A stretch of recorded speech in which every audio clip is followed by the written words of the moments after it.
Peace, love, and light, you guys. It's me, Miss Bobby, and I'm coming at you with a very quick update on baby making time and some supplements that I am using this go around, gearing up for our next insemination. So let's start off with something that I've used in the past. I stopped, and now I'm going to start back taking again, which is the COQ10 200 milligrams. I don't think I had any bad reactions when I was using this. I think what happened was me and my wife took a break. And so, of course, anything at the time that I was using, I stopped. And not because I didn't think it was good to keep it in my system, but because I just felt like it was wasteful because we knew we were stopping for a while. So this is one of the things that I'm putting back into my system. I'm going to probably botch all of the information, and I do apologize. I figured the best I could do is let you know what I was taking. Everything that I'm about to show you is in some way, shape, form, or fashion helping with the process of conceiving.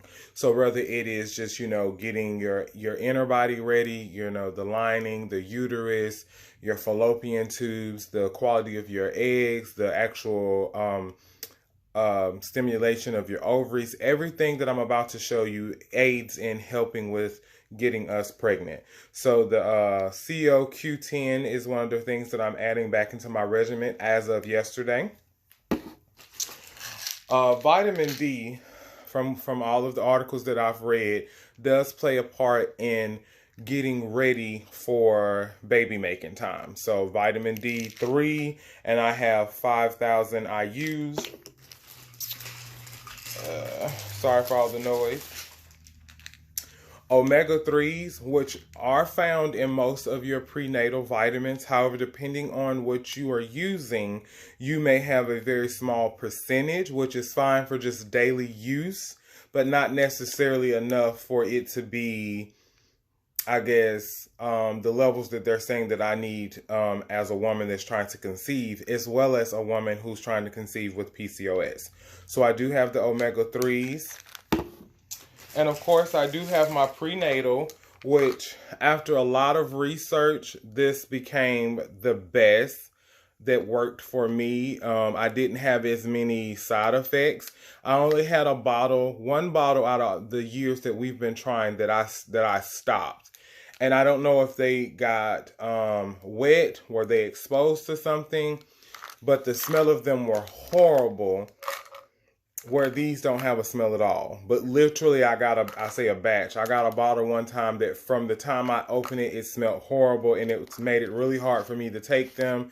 It was only that one bottle. I haven't had any issues since I've been back on them. And just so I can be clear, the only thing that's new as far as the pill supplements is me getting back on the COQ10. I've had it before. I'm getting back on it now. Everything else has been in my regimen for over a month and a half. I love these prenatals. I really do. They are pretty big, almost like the fish oil pills, but maybe not quite.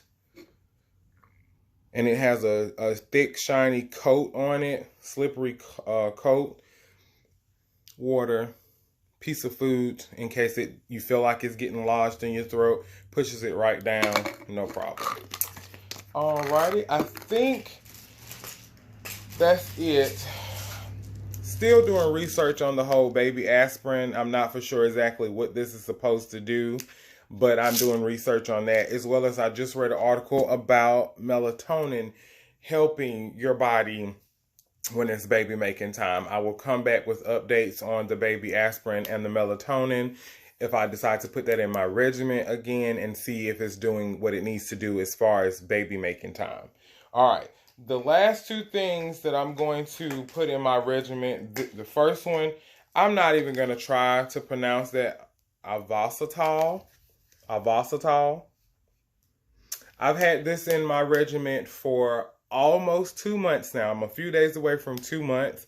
This right here, it tells you right on the bottle that it promotes insulin sensitivity, promotes healthy ovary function and egg quality, supports hormone health, and I don't think it says anything about, yeah. So now when you look it up, it goes into a variety of different things it says it does, but you find it very hard. You find it very hard for it to say, again, egg quality. But on the container, it does let you know that it promotes egg quality. I've had it in my system for 2 months. It also, in a lot of articles, talk about helping women who don't have regular periods for it to regulate your cycle. I don't have any issues with that, so I haven't seen a major difference in it doing anything. Last month's cycle was definitely shorter, heavier, but I was also very, very stressed. It was our first round of trying again, you know, and for some reason I was extremely emotional literally the day I inseminated and every day after. So this has been in my system for 2 months. We're almost at our 2-month mark. I'm going to keep using it. 1 scoop in water in the morning, 1 scoop of water at night, or your coffee. You can put it in any type of drink as long as it's not carbonated. So yeah. And just something that I'm going to go ahead and start trying is, most people just jump right in and call it Fertility Tea. But it is the red raspberry leaf tea. And this one is by Detox Life. It also says that it aids in a lot of different things. Help reduce inflammation, which I do have a lot of because of my PCOS. It is very high and rich in antioxidants. Helps detox unnecessary hormones, excess hormones, restores balance in the body, and helps reduce menstrual cramps, along with a lot of other things. So, and as you see, it's called Women's Fertility. So yeah, these are the single individual bags. And literally what I do is I just either boil or warm up water till it's super, super hot. Drop it over in my cup. I set a timer to let it steep for 10 to 15 minutes. This literally tastes like nothing. I can't talk today. It literally tastes like regular black tea before you sweeten it up. So I've tried honey, but unfortunately that's not really working because all of the honey that I use in this house is sugar-free. Like to me, it's not sweet at all. So I've tried the Sweet Leaf water drops.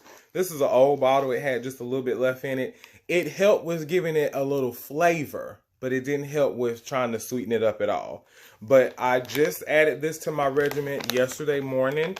So I'm right now, it says 30 bags. I read somewhere 2 to 3 cups of any type of fertility tea is best. At first I was only going to do 1 cup a day, but now I'm doing 2. I do it the same as my Avasitol. I do 1 cup in the morning, 1 cup when I get home at night, and I do the same thing with this. I steep 1 cup when I get up, and I steep 1 cup when I come in. This is my layout right now, you guys, and then I'm on 2 prescriptions, 1 for my high blood pressure, 1 for my type 2 diabetes. They're both pregnancy friendly. I've taken out the allergy pill that I take daily because I read an article that it's not recommended. Any type of pain relievers that I had, prescription or over the counter, I have stopped taking. I am suffering because a lot of that goes against trying to do the baby making. It will hurt your body in ways that, you know, you can't recover from in that cycle. So better have it all out my system and keep it natural as much as possible and move forward. So this is what I'm taking. This is what I'm doing. I will keep you guys posted. Our next insemination is not till sometime in December. I cannot remember when. Let me go to work. Thank you guys for watching. This is what I'm doing this go round with making this baby. Okay, this is what we're doing.